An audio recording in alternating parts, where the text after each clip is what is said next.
Ladies and gentlemen, welcome to the Jobs Ohio Board of Directors meeting. Please welcome Chairman Bob Smith. Good afternoon and welcome to Jobs Ohio's fourth quarterly board meeting. On behalf of my fellow board members, the Jobs Ohio team, and esteemed guests, we are pleased to join you today at the 1819 Innovation Hub at the University of Cincinnati. I want to thank President Pinto for his hospitality and continued close working relationship with our team, and congratulations on the impressive efforts the university is putting forth around our first innovation district. The inspiration, collaboration, and problem solving that takes place here on a daily basis is not very different than the process our board and leadership have taken in tackling some of Ohio's biggest challenges in the last 4 years. We are grateful for the steady and forward-thinking leadership of Governor DeWine and Lieutenant Governor John Husted, positioning our state to grow and prosper even while in the midst of a global pandemic and unprecedented economic volatility. I also want to congratulate the skilled team at Jobs Ohio, who have carried the flag enthusiastically each and every day, as well as our dedicated public officials across the state and our business leaders who are critical partners with us in this prosperity. 2022 has been incredible.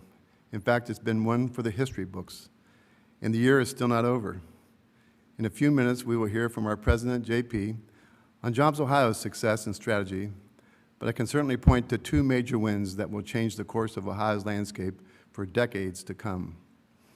The announcement and groundbreaking of Intel's new semiconductor factory, the single largest economic development project in the history of Ohio, and Honda and LG Energy's new electric vehicle battery plant, the largest foreign direct investment in Ohio's history. These wins came hard-fought and not guaranteed. We had to be ready. Our local, state, and federal partners rolled up their sleeves, and we helped usher in a new era for the state. But we did not forget our past, and it was through painful lessons learned over the years that Team Ohio was ready when it mattered the most, and it made the biggest difference. This year also brought even more success in attracting the second largest foreign direct investment in Ohio's history with SemCorp in Shelby County.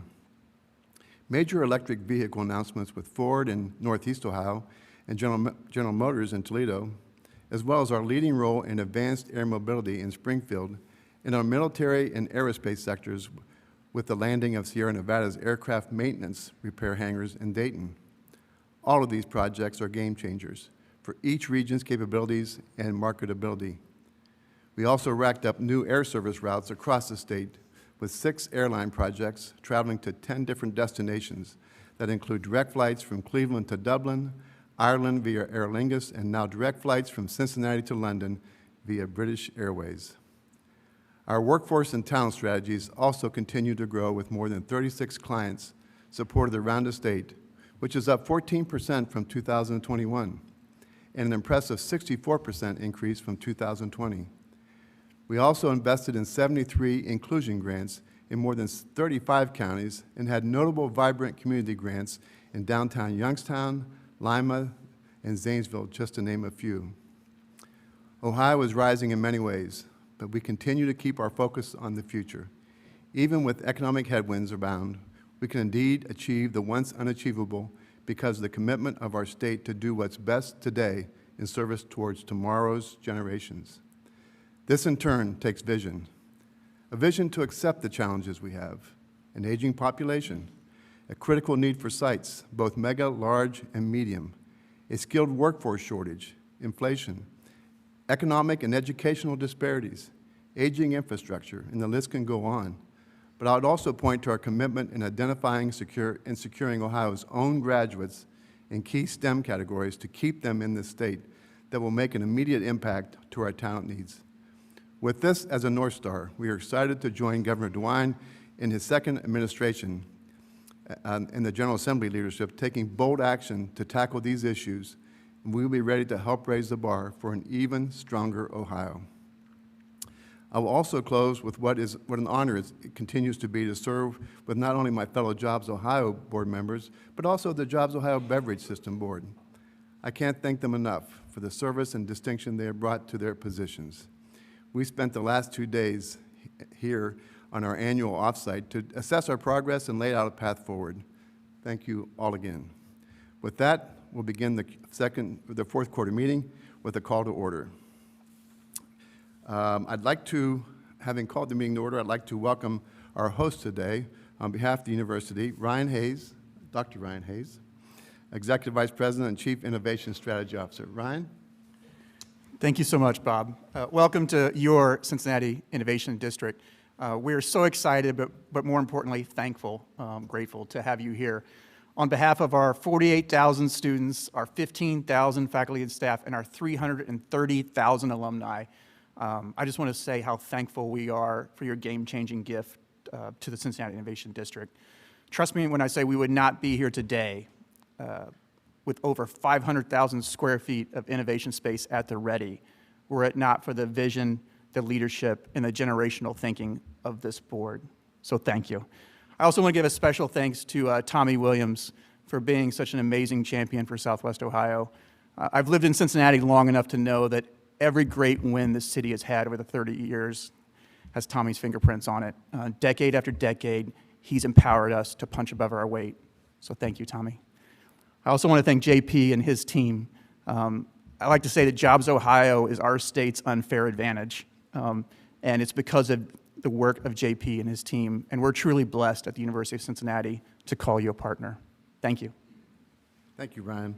I would also like to recognize two elected officials who've joined us today. State Representatives Jennifer Gross and Sarah Crothers are here, so thank you for joining us. We appreciate your service and for, again, being with us today. With that, can I have a motion to approve our minutes from September 16th? So moved. Thank you, John. Is there a second? Thank you, Tom. Any questions, edits? Hearing none, all in favor, vote aye. Aye. Opposed? Thank you. Let's now turn to the President's report. JP Nassif. Thank you, Chairman Smith, ladies and gentlemen of the board, and our wonderful guests who came out today.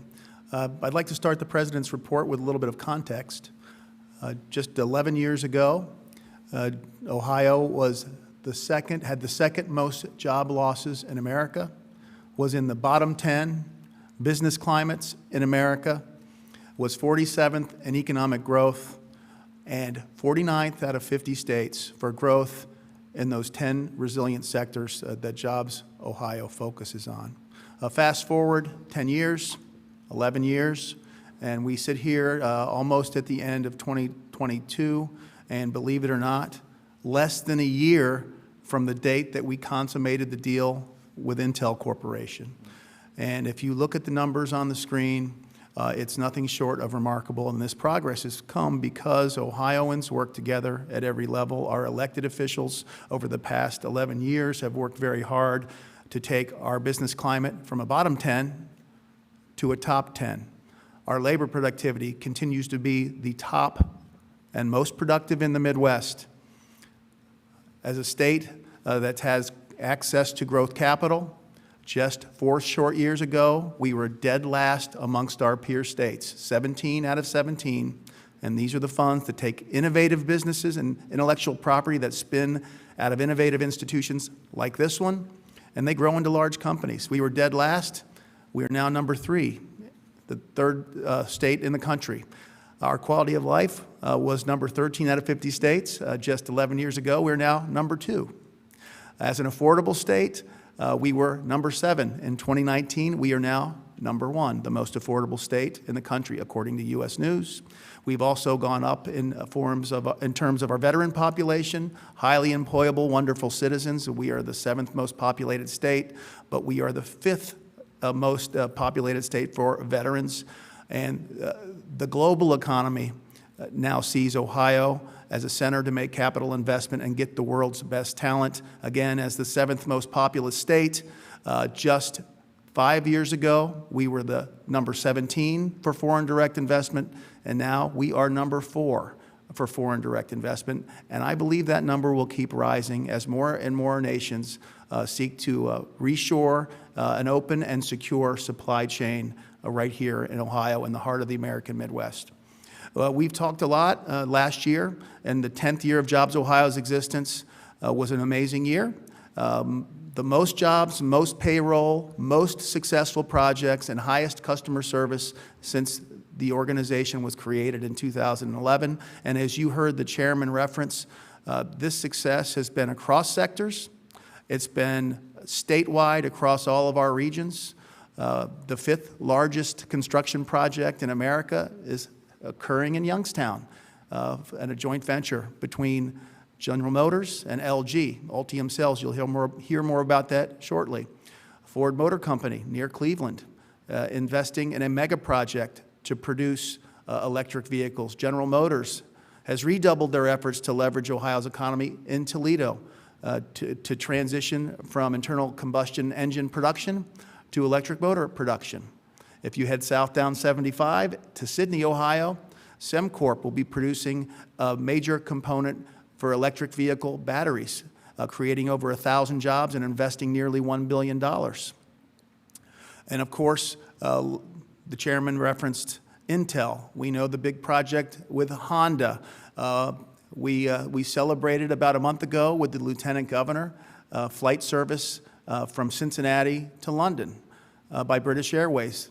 The only investment that will be made, expansion of service that will be made in the United States by British Airways is in the state of Ohio for the Cincinnati airport. We saw expansion of air service from Cleveland to Dublin by Aer Lingus.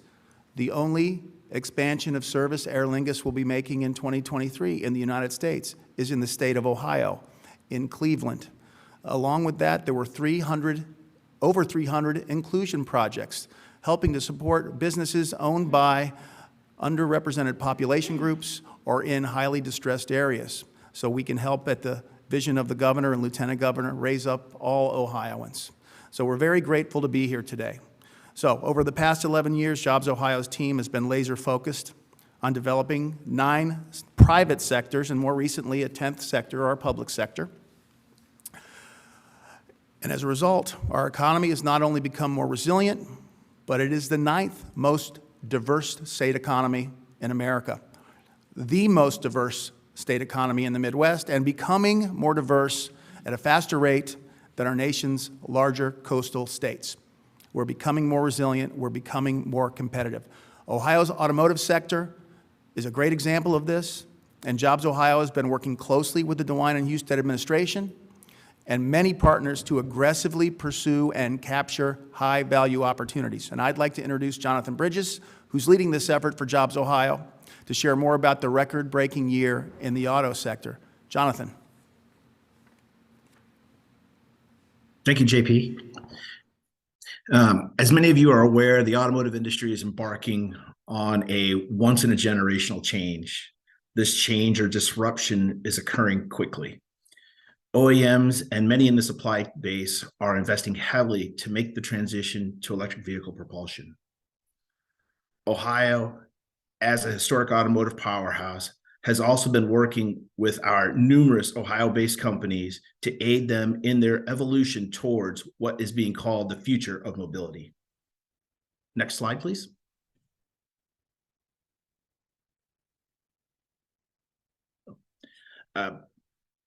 So as was mentioned earlier, Ohio is a leader in the automotive industry.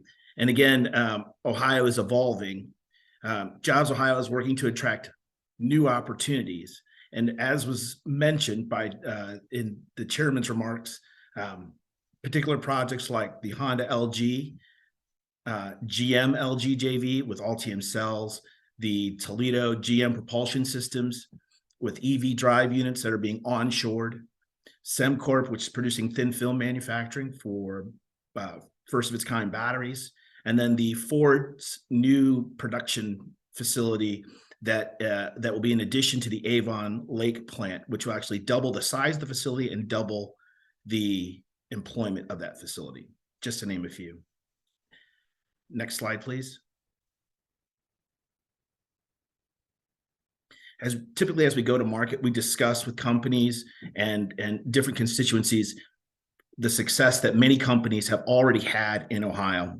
This outlines the supply chain that we have in our state currently. And again, many of the companies that we talk to and deal with recognize many of these names. And again, these are partners and friends that we deal with and have grown close with, because once they're in our state, they're not just a company, they're part of our family, and we work to support them. Next slide, please. And as the transition to mobility is occurring, we're building out a brand new supply chain, and we're beginning to highlight some of those companies that are already in our state that are supporting what we see as the future of that growth, not only in battery production and vehicle production, but in the recycling and different parts of the infrastructure. Next slide, please.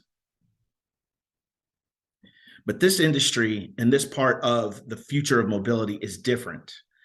There are parts of this industry that have their own demands and their own character. And because of the nature of their propulsion, the activity that they're looking for is more sustainable. And so Ohio has already been very aggressive in attracting companies that are in this space. And this is just to highlight a few of the companies that are here in Ohio that are already on green and sustainable economy efforts. And this is something that, as we talk to more and more companies, they want to be part of that ecosystem, recognizing that the future of the industry, as they see it, is different from how it has been in the past. And this slide highlights a few of the other investments that are happening as we speak, again, growing on the sustainability efforts, which will again help to build out the ecosystem here in Ohio, not only for sustainability as a sub-industry in and of itself, but actually to support the automotive and other industry sectors that will rely on battery propulsion. And lastly, you know, as we talk about all these things that have happened as we have transitioned from a traditional automotive ecosystem to a future mobility ecosystem, Ohio has historically been a great place to do business, and we're only getting better. So again, I'm thankful for the opportunity to share some of the recent successes that we've had in the state of Ohio, and we look forward to sharing more in the near future. Thank you, sir. I'd like to ask the board if there's any questions for Jonathan on the automotive sector. I would just emphasize that the importance of us capturing more of these opportunities is critical given the transition of the industry from the investable combustion engine. So there's a lot of jobs we have to that part of the sector now, and we need to transition well, and we're off to a great start. Thank you, Chairman. Jonathan, thank you very much for the great work. Another example of Ohio's diversifying economy is the development of the advanced air mobility industry, with Ohio leveraging its leadership in aerospace research, innovation, and collaborative development. An Ohio Department of Transportation study projected the industry could grow to $1.9 trillion globally, with a $13 billion economic impact in Ohio by 2045. Our state has built a unique coalition of partners from the private and public sectors called Accelerate Ohio to capture this opportunity.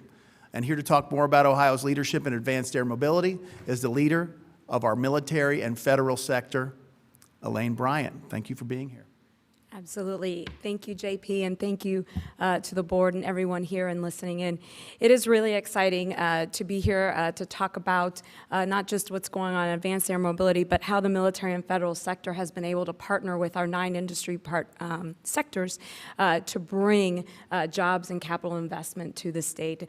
As JP mentioned, we conducted an advanced air mobility economic impact study. This was done by our partners at the Ohio Department of Transportation to show what this looks like globally, and you can see it's 1.9 trillion, but what that means for the state of Ohio is about 13 billion and about 15,000 jobs by 2045. So that's really exciting to see why this matters. And as you all know, we started the first revolution in flight with the Wright brothers right here up the road in Dayton. NASA Glenn up in Cleveland led the jet age in that second revolution in flight. And here in Ohio, the entire state is now going to lead this third revolution.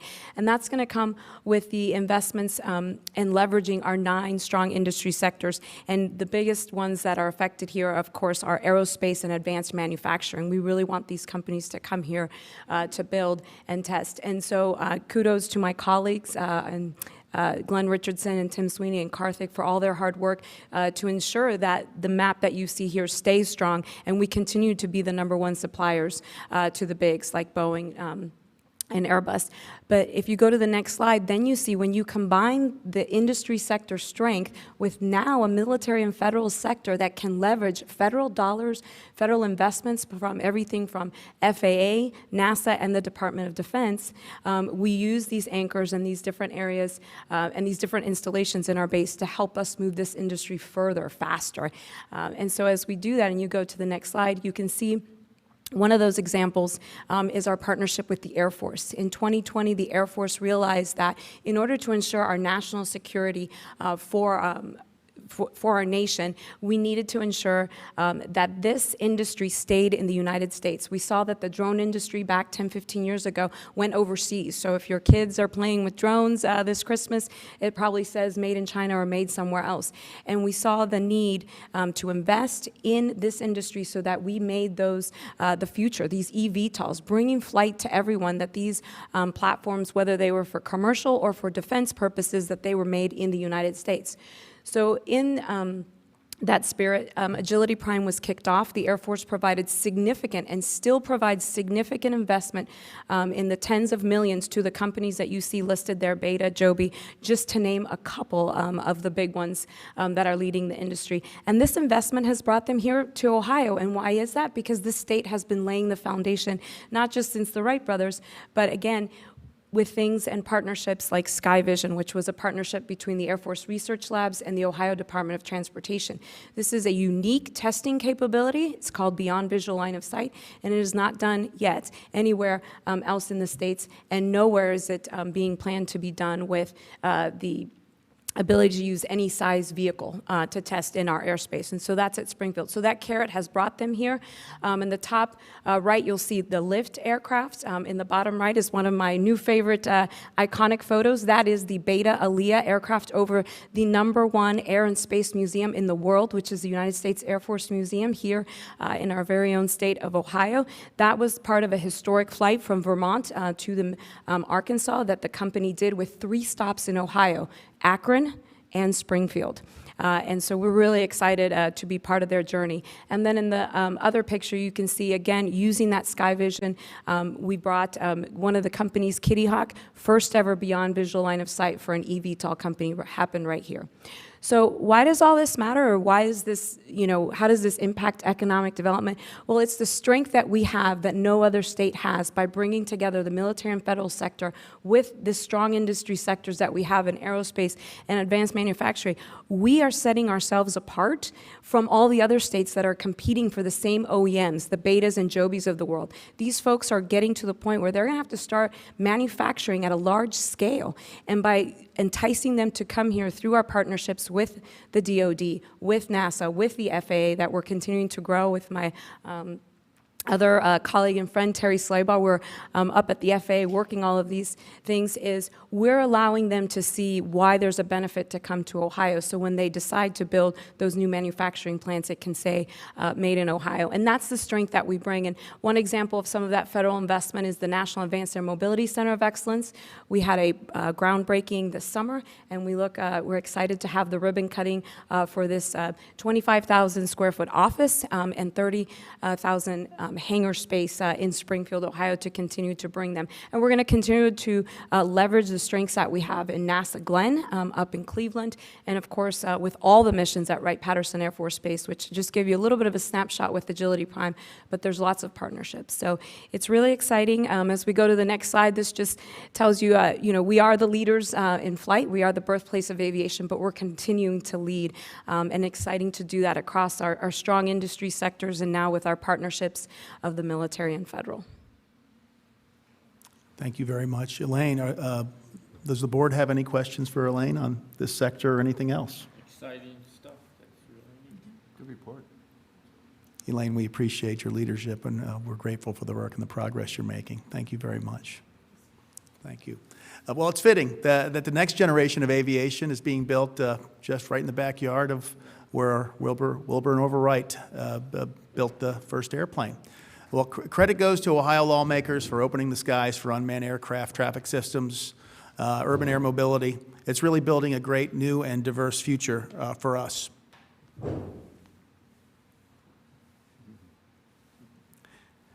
The aviation sector did not happen overnight. It took decades of investment and testing new ideas. Some of them worked, some of them failed, many of them failed. Some of the brightest minds came together to do this. The speed of innovation has accelerated since the 1900s quite a bit. In fact, author and journalist Thomas Friedman has called our current era the age of acceleration. And what you see in Ohio is a system of public and private partnerships that are embracing this concept. And this is one of the reasons that JobsOhio built and launched a growth capital fund in 2020, because these ideas, this intellectual property, these entrepreneurs need capital to fuel their growth. Here to talk more about the JobsOhio Growth Capital Fund is Chief Financial Officer and Managing Partner of the fund, Mr. Brian Faust. Hi, Brian. Hey, JP, thank you. So, why does Ohio need an innovation strategy? Ohio was under-indexed in the high-growth sectors, primarily IT and healthcare. Ohio had a shortage of STEM talent. In fact, it was 37th in the growth rate of STEM degrees. And it had a lower amount of growth capital that's needed to spur the early stage and startup ecosystem. It was ranked 17th among its peer states in that category. Next slide, please. So JobsOhio implemented a number of initiatives around the idea of innovation. One of those was the JobsOhio Growth Capital Fund. That fund was established in early 2021. So it's not quite 2 years old. To date, it's invested in 62 companies. 42% of those are spin-outs from Ohio clinical and academic institutions. That's about 26 of the total. We've invested $94 million, and we've done that alongside $641 million from other investors and partners for a total combined impact of $735 million. So if JobsOhio is investing $94 million, our partners are investing $641 million. That's about a 7-to-1 leverage factor on our money, which is something that we look at and pay attention to. The $641 million that was provided from our investor partners, that came from 125 different partners. 20 of those were Ohio-based. 105 were from outside the state of Ohio. The outside of the state of Ohio investors contributed about 68%, or $435 million of that $641 million that was leveraged. And I'll just point out we've got at least one of our investor partners in the audience today. I saw Mike Venerable back there from Cincy Tech, and also Doug Groh is here somewhere, so thank you. Some of our co-investors, investor partners are notable names that you've heard of: Microsoft, Johnson & Johnson, Cleveland Clinic Ventures, a very important partner for us, Boston Scientific, Cardinal, and others. So far, the fund has, at least on paper, returned over 20% annualized IRR. And the profits, the returns that this fund makes will be put back into other fund investments and then also other JobsOhio programs over time. The amount of employees working on the fund is a small amount. I think we've got actually 2 full-time dedicated employees and then a number of us who split our time, so it's a very efficient operation as well. So that's an update on the Growth Capital Fund. JP. Thank you, Brian. Are there any questions from the board on the Growth Capital Fund? Just one question. This is a success. I mean, we've had 5 exits, 26 spinoffs. How do we make sure that these folks stay in Ohio and that they're anchored in Ohio? So these programs are a little bit less defined than some of the other JobsOhio programs. A lot of these companies that we invest in, their goal is to grow and then exit to a larger company to generate a return for their shareholders and management. And so we require significant operational presence in the state of Ohio. That's a little bit undefined, and it depends, based on the size of the company, the type of the company, the IP of the company, what that exactly means. But we write that in a side letter alongside of our investment documents to try and maintain those companies or part of those companies, at least in the state. The 6 companies that we've exited so far have all remained in the state, kept a presence in the state. Are there any more questions from the board? Well, thank you. I also wanted to recognize Candace Matthews, who's here today. I think she was right behind you, Brian. It's tough to see out of the back of your head, but there she is. Thank you very much. Known for many reasons as an entrepreneur, but also the leader and owner of Black Tech Week, which we're a proud sponsor of. Thank you very much.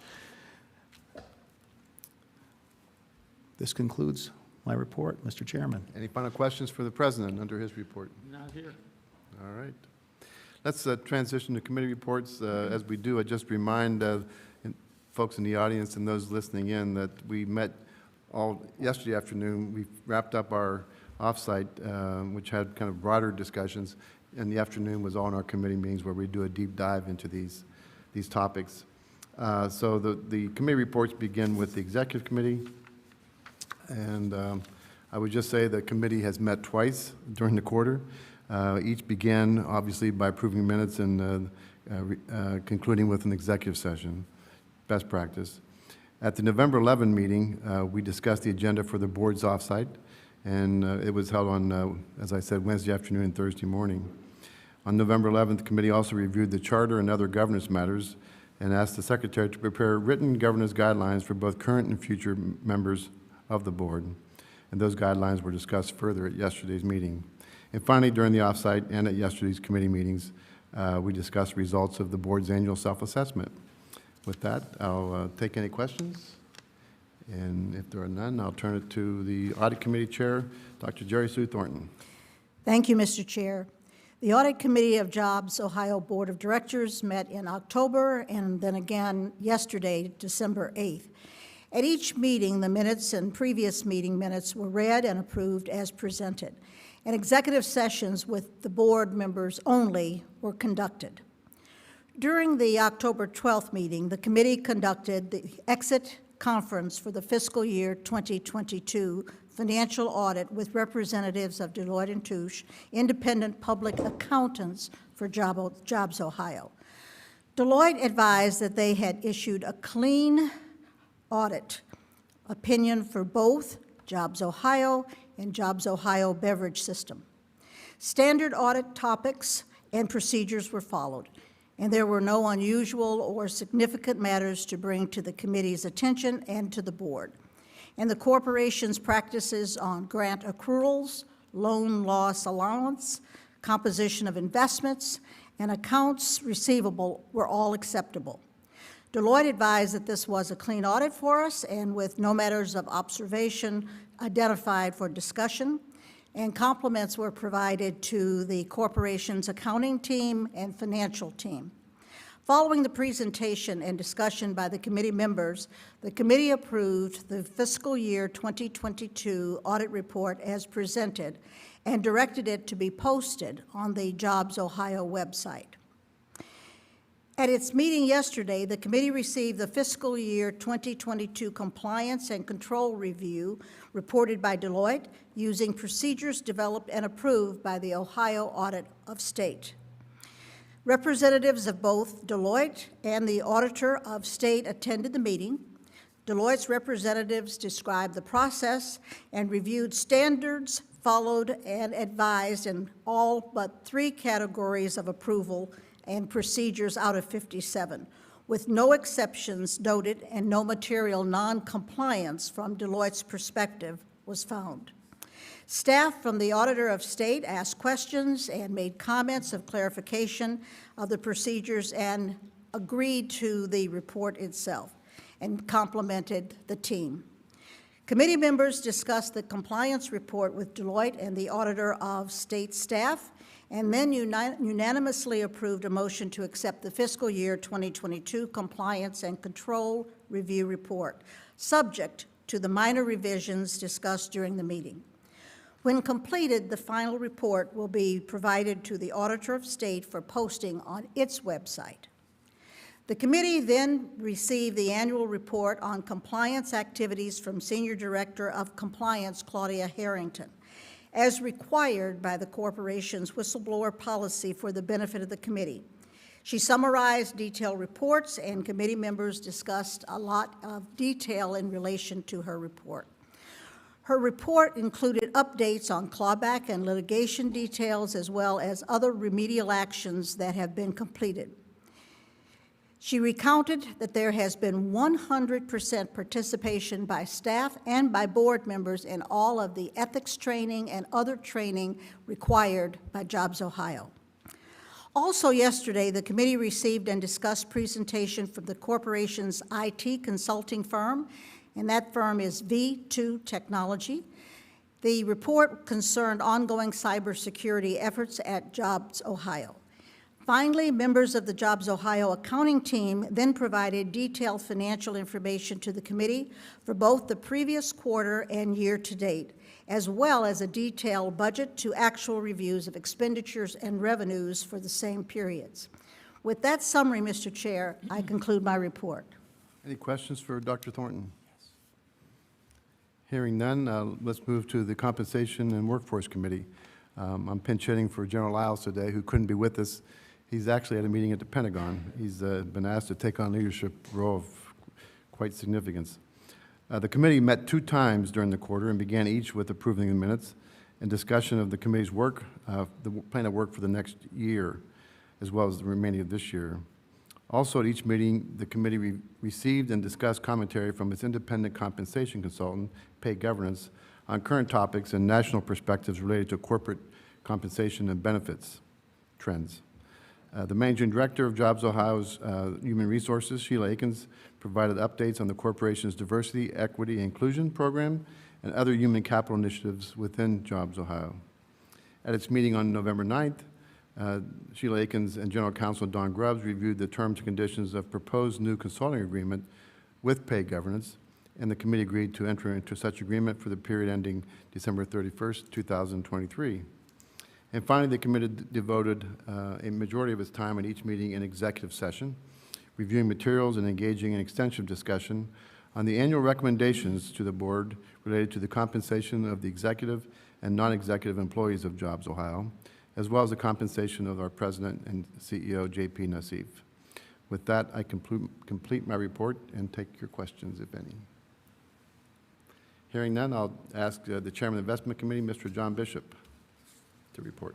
Thank you, Mr. Chairman. The Investment Committee met twice this quarter, with minutes of the prior meetings being reviewed and approved at the beginning of each meeting. During this second quarter of the fiscal year, the committee reviewed and approved or recommended a total of nearly $55.2 million in incentives in 8 significant core economic development projects, and some were very substantial. Companies involved would commit to create over 4,000 total new jobs just from these projects in Ohio, with an associated payroll of over $257 million annually. Just as importantly, from these projects, it has been agreed that these participants will make capital investments in Ohio of nearly $2.1 billion. You'll be hearing more about these projects in the not-too-distant future. The committee also recommended to the board the annual funding for the 6 major contracts we have for the services of the various JobsOhio regional network partners around the state, who receive a significant portion of their funding, operational funding, from JobsOhio. Finally, during yesterday's meeting, the committee discussed the preliminary targets for each of the 10 job growth sectors that we follow for the year of 2023. And we also received the quarterly report from the corporation's investment portfolio advisors, Cardinal Investments, as well as the quarterly report on the results of the Growth Capital Program, which you heard about from Brian earlier, which is our state's venture capital fund. We had the detailed reports for the previous quarter. With that, Mr. Chairman, that summary, I conclude my report of the Investment Committee. Would entertain any questions. Thanks, John. Any questions? All right, let's move to the final version or portion of our agenda. I call it last word. We'll ask each board member to kind of give some summary comments. As we've been together for 2.5 days now, and I'm sure there's plenty to be shared. So let me begin with Tom Williams, the local board member. First, I got to figure this Yesterday, I out. heard a couple times you didn't like following General Lyles, you didn't like following JP, you didn't like following Jerry Sue, so you get to go Maybe I first. can't follow anybody right now. Is this on? Am I on? I am on. Brian, that was a great report. Where's Brian? Yeah, I mean, that was really great. The Growth Capital Fund, you know, to be a part of $435 million coming in from out of state, that's 1 to 7. That's just fantastic. Great news. It's great to have you all down here in Cincinnati. We loved hosting you. We had a really great time. I think we owe a double thank you to Governor John Kasich right here. In this neighborhood, it was John who we worked with to put in the Martin Luther King interchange, which was the catalyst for all of this. And then, of course, John's fingerprints are all over Jobs Ohio since it was launched under his administration. So we really owe him a deep debt of thanks. And I'd say, JP, I can't overstate how proud we are of you and your team for the performance this year. You guys really hit it out of the park. It's fantastic. Thanks, Tom. Lori Gillette. Thank you, Chairman. You know what I really enjoyed? I'm a family business owner of a construction company, and I know there's a lot of jobs available in construction right now. But what I really enjoyed was we got to see a study that Jobs Ohio did that validates all the construction jobs that are available as a result of all the economic development that's happened because of this great Jobs Ohio team. And I'm excited. I'll be very excited when we get to share, you know, that information with everyone else, because there's been tremendous opportunity, you know, up until now, and that opportunity is doing nothing but expanding. There's opportunity for everything from unskilled, ability to get reskilled or upskilled, to people that are already masters of their trades, to people that have engineering or construction management degrees. And just seeing that study and being able to validate that was important, and I think it'll be important for everyone else to see that too. So again, thank you to the team and everything that you're doing. Thanks, Lori. Rick Platt. Earlier this morning, I took a break and I paid my respects to my third great-grandparents buried at Calvary Cemetery in Evanston. Over 150 years ago, they came to Ohio from Germany for opportunity. My great-grandmother, their granddaughter, left Cincinnati, left Ohio, but came back for opportunity. My grandfather, 100 years ago almost, left for the West Coast, but came back for opportunity. I can't help feel that these trends in my family and all the reports we've heard today about our projects and our future, that we're on the cusp of seeing these same trends repeat for many around the state, new Ohioans, as well as homesick Ohioans returning to our state. So as JP says, this is truly a generational opportunity. Scott Sullivan.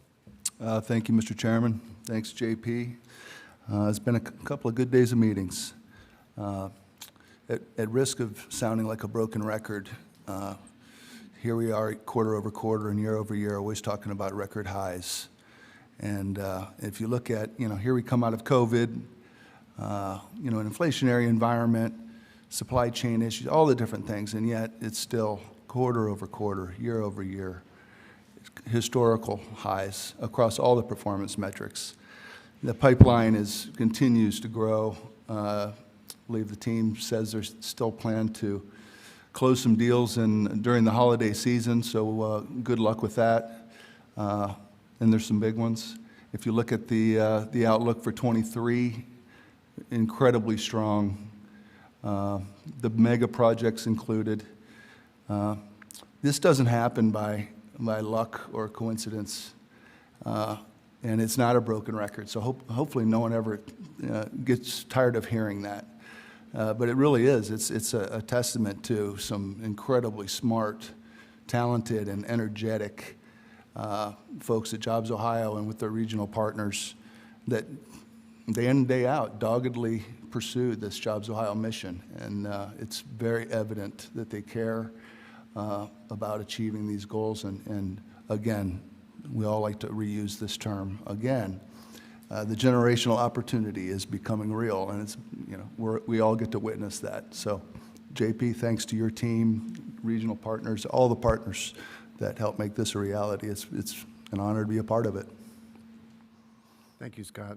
Jerry Sue Thornton. I'd like to start out by saying that I agree with Lori that the impact study, the economic impact study, was really eye-opening for me in terms of the employment, the tax returns that we bring to the state of Ohio, the impact on our regions and our partnerships. It was just amazing. I think that study should certainly be shared with everyone, and I know the regional partners will be sharing it locally because the work that's been done that's represented in that study is just outstanding. And kudos to all who have made that happen. But I think the impact study for me was really an eye-opener. And even though I've been on the board about half of those 11 years, it really gave me a chance to see the work that JP and his team have brought forward in the last few years that's so unique. I think the other thing that I would like to share is it was great being here in Cincinnati and being at this innovation hub. I remember when this project was discussed, and JP, I remember you saying and your team saying that because of the collaboration here in Cincinnati, people working together, making it happen, that was a real reason for this innovation hub. And that's so true. Talking with people last night at the reception really gave me a sense of how you all work together and partner and assist each other and support each other. So it was really good to be here in this Innovation Hub and to see the work that's going on, and would like to come back as things are completed and even more underway as to the progress you're making. I would also say that the regional partners play a huge role for us. And when I looked at that impact study, I kept thinking, but for this structure, we couldn't accomplish as much as we do. And I know some of the regional partners are in the audience. We thank you for following us around the state, but your presence is really important to us, and your work is important. It's a unique structure that if we didn't have in place, we would have to invent, because you make a huge contribution to us. And then lastly, we heard a report this morning that really, of the many reports, caught my attention, and I again was really impressed with the broad base site identification and authentication for business development. I think we're going to be Ohio ready, and with those reports, I really get a sense that we're all working hard to develop sites so that when business opportunities come our way, we are ready for those opportunities. And so the site preparation, the idea of readiness for what's coming through a regional approach, I think is extremely important. So enjoyed the meeting. Well, I'm smiling because John has the difficult task of trying to come up with something that hasn't been said. That is really a problem when you follow so many sharp people that are sharper than you are. And I can just echo how pleased we are with wrapping up this year with JobsOhio. Some of us that have been around JobsOhio since the inception remember that the days were pretty dark about 10 or 11 years ago when we had an unemployment rate in the state of about 10%, and businesses were leaving, they weren't coming in, and they weren't growing. And again, to the credit of Governor Kasich at the time, to be creative and innovative as he was to create this entity that's just, it's like a snowball going down the hill. It just keeps getting bigger and more impressive each year. I was going to mention the construction jobs. We've underestimated so many projects. I mentioned earlier we had $2.1 billion in commitments for capital investments in Ohio just from the projects that we approved this quarter. Probably about half of that's equipment, half of that is new buildings that are fostering construction jobs.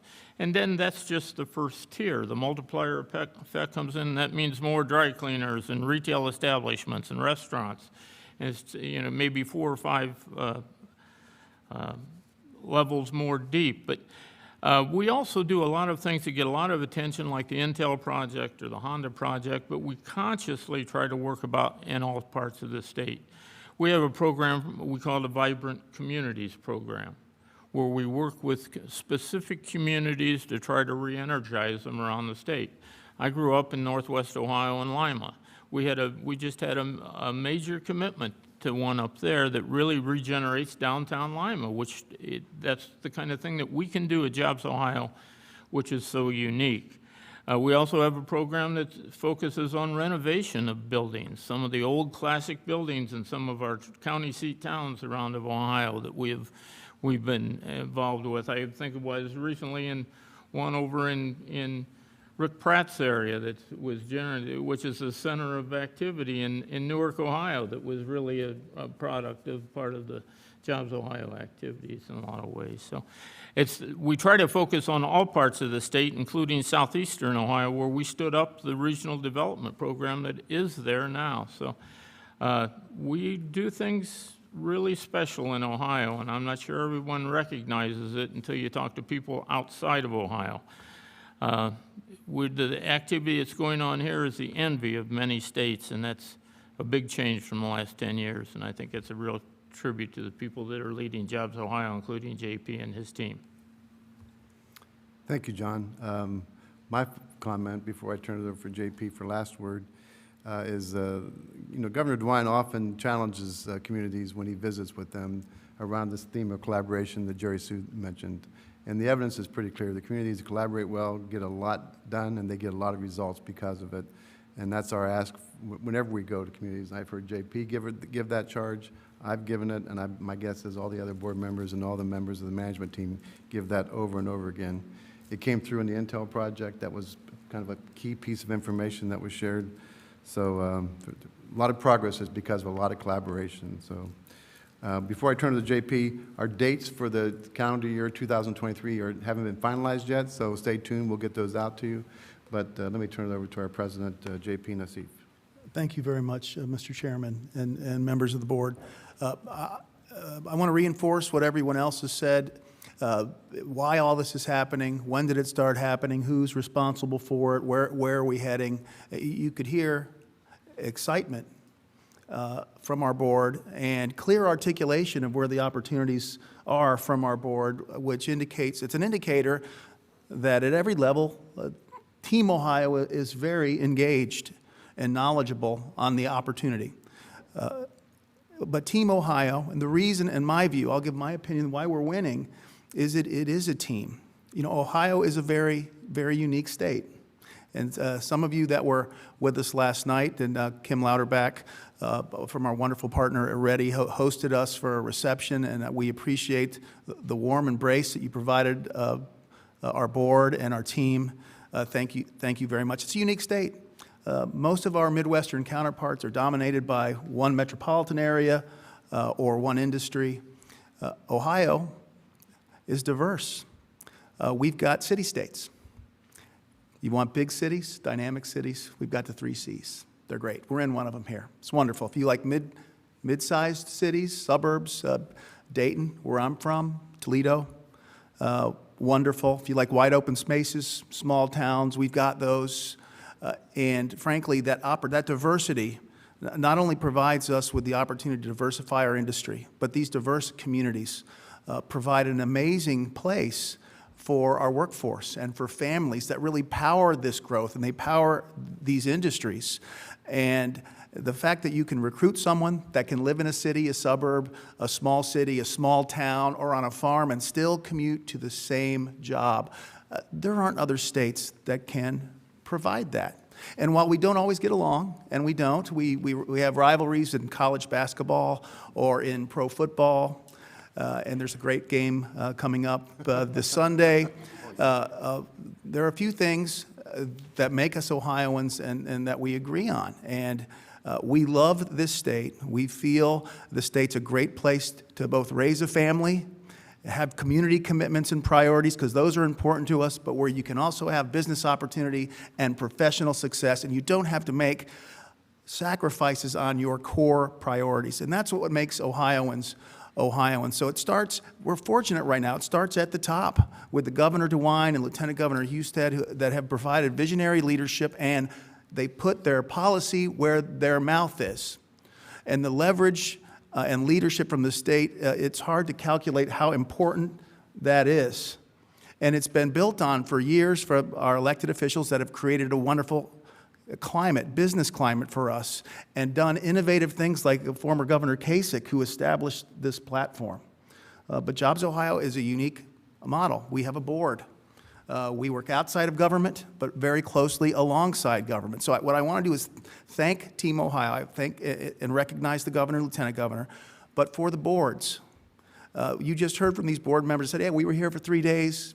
3 days, right? What's the big deal? I mean, these people are accomplished, busy people that have priorities, other commitments, other opportunities, and we sat in conference rooms, I mean, from the crack of the morning through dinner in the evening.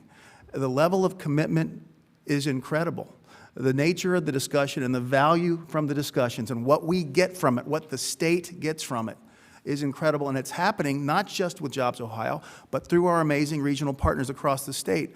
We walked into the reception last night, and again, sometimes rivals, our regional partners with priorities during the holiday season. They have board meetings, they have annual meetings, they have holiday commitments. They came down to celebrate with their partner, Kim Louderback and Ready Cincinnati, with the Jobs Ohio team, and some of them are still here today. We've got Bill Kaler from Northeast Ohio and Team NEO. We've got Jeff Hoagland from the Dayton Development Coalition. I saw Mike Jacoby here from Ohio Southeast, who's about to have a record year in Ohio Southeast. Kenny McDonald was here last night as well from Columbus. When one of us wins, we all win.